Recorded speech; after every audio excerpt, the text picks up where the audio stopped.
अस्सलामुअलैकुम वरहमतुल्लाहि वबरकातुहू। नाज़रीन इकराम, आज हम बात करने वाले हैं कि तबलीगी इज्तिमात में हादसात क्यों होते हैं। जहाँ पर देखिए वहाँ पर जो है तबलीगी इज्तिमात में लोग जो शिरकत करने के लिए जा रहे या काम करने की गरज से जा रहे तो वहाँ पर हादसात हो जाते हैं। जैसा कि इससे पहले हम आपको बता दें कि जलगांव महाराष्ट्र में एक तबलीगी इज्तिमा हुआ था, बहुत अच्छी तरह मुझे याद है। तो उस तबलीगी इज्तिमा की काम करने के लिए नौजवान हज़रात आ रहे थे, बहुत शौक़ और जज्बे से कर रहे थे। तो बहरहाल दो नौजवान एक गाड़ी पे बैठ कर के बाइक सवार बहुत तेज़ी के साथ आए, उनका एक्सीडेंट हो गया, दोनों नौजवान जगह ही पर इंतकाल कर गए। तो बहरहाल उस ख़बर से मुझे बहुत ही तकलीफ़ पहुंची थी कि दीन की निस्बत से बेचारे आए थे, इज्तिमा के काम करने के लिए आए थे, लेकिन वो इतना बड़ा हादसा हो गया। घर वाले भी बेचारे क्या सोच रहे होंगे, क्या तवक्को होंगी कि मेरा बेटा दीन की निस्बत से गया है, एक इज्तिमा का काम करने के लिए गया है और ये उसके साथ में क्या होगा। ऐसे एक नहीं बल्कि बहुत सारी जगहों पर होता है। तो उसके कुछ आदाब हैं, उस आदाब के मुताबिक अगर चलेंगे तो इंशाअल्लाह बड़ा फ़ायदा होगा। मौत ज़िंदगी तो अल्लाह के कब्ज़े कुदरत में है, उससे कोई नहीं बचा सकता है। बहरहाल ख़ुद की भी तदबीर इख्तियार करना ज़रूरी है। जैसे कि जब इज्तिमा शुरू होते हैं या उससे पहले जब काम तैयारी चलती है तो हमारे नौजवानों की कैफियत ये होती है, आंखों देखा हाल बता रहे कि एक गाड़ी पे तीन तीन चार चार सवार होते हैं, बहुत स्पीड से जाते हैं, जल्दबाजी का काम करते हैं, जिसकी वजह से ये हादसात पेश आ जाते हैं। और जब जाते हैं तो कानून को अपने हाथ में नहीं लेना चाहिए। अब भाई तीन बैठे चार बैठे, बहरहाल चालान तो कटना ही करना। तो वहाँ से गाड़ी को अचानक भाई घुमा करके वापस ले करके जाना, ये सारी चीज़ें करने की क्या ज़रूरत है।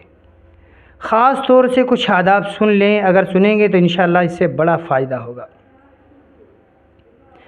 कि जब हम तबलीगी इज्तिमात में काम करने की गरज से जाएं या भाई उसमें शिरकत करने के लिए जाएं, सबसे पहली चीज़ ये कि हेलमेट का ज़रूर इस्तेमाल करें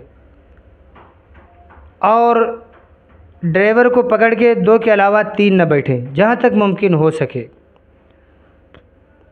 और इसी तरीके से गाड़ी को आहिस्ता चलाएं। नौजवान बहुत स्पीड से चलाते, अरे तो आपको इसके बारे में नहीं मालूम है, आपके वालिदैन को कितनी तवक्को और उम्मीद आपसे है कि हमारा बच्चा बड़ा होगा तो क्या बनेगा, कैसा होगा। वो सारे तवक्कुआत हैं उनके, इन तवक्कों पर पानी मत फेर दीजिए। आप अपने बूढ़े माँ बाप का ख्याल ज़रूर कीजिए कि हमारे माँ बाप ने हमारी बड़ी परवरिश की है, हमारे ज़रा सी गलती कोताही की वजह से हमारे माँ बाप बेचारे पूरी ज़िंदगी रोते रहे, तो इससे क्या फ़ायदा होगा। गाड़ी चलाएं, गाड़ी इतनी तेज़ चलाएं जितना कंट्रोल कर सकते हैं और हेलमेट का ज़रूर इस्तेमाल करें। और ये भी देखें भाई हम गाड़ी चला रहे हैं तो उसकी एज कितनी है। अगर कम एज है, उसके पास लाइसेंस नहीं है, तो बहरहाल उसको गाड़ी ना दिया जाए तो बेहतर है। तो लिहाजा एहतियात बरतने में फ़ायदा है। इज्तिमा गाँव में देखो कितनी स्पीड से गाड़ी भगाते हैं, टू व्हीलर रहे या फोर व्हीलर रहे, बहुत स्पीड से गाड़ी चलाते हैं। इसी वजह से ख़ास तौर से हादसात पेश आ जाते हैं, गिरते हैं, कहीं पैर टूटता है, कहीं हाथ टूटता है, फिर वो माँ बाप बेचारे परेशान होते हैं, इलाज कराते हैं, सारी मुश्किलात का सामना करना पड़ता उन्हें।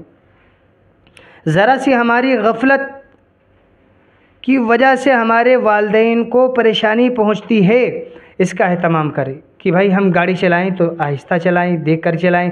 इज्तिमा में काम करने के लिए जा रहे, बहुत अच्छी चीज़ है, बहुत नेक काम है, सही है, जाओ, कोई मना नहीं है, लेकिन गाड़ी आहिस्ता लेकर के जाओ। चार पांच साथी हैं, सब के सब बैठ जा रहे हैं, नहीं नहीं ऐसा नहीं करना भाई, एक साथी को बैठा लो, उसको छोड़ के आ जाओ, फिर दूसरे को लेकर के जाओ। ऐसा करेंगे तो जो है ना तो हमारा चालान कटेगा और इंशाअल्लाह हम तमाम हादसात से भी बच सकते हैं। तो बहरहाल इस वक्त तबलीगी इज्तिमा चल रहे हैं, इसलिए ज़रूरी और मुनासिब था कि ये बातें आप हज़रात तक पेश की जाएँ, आप तक पहुँचाई जाएँ। इसको बहरहाल अगर अमल करेंगे इस पर तो बड़ा फ़ायदा होगा।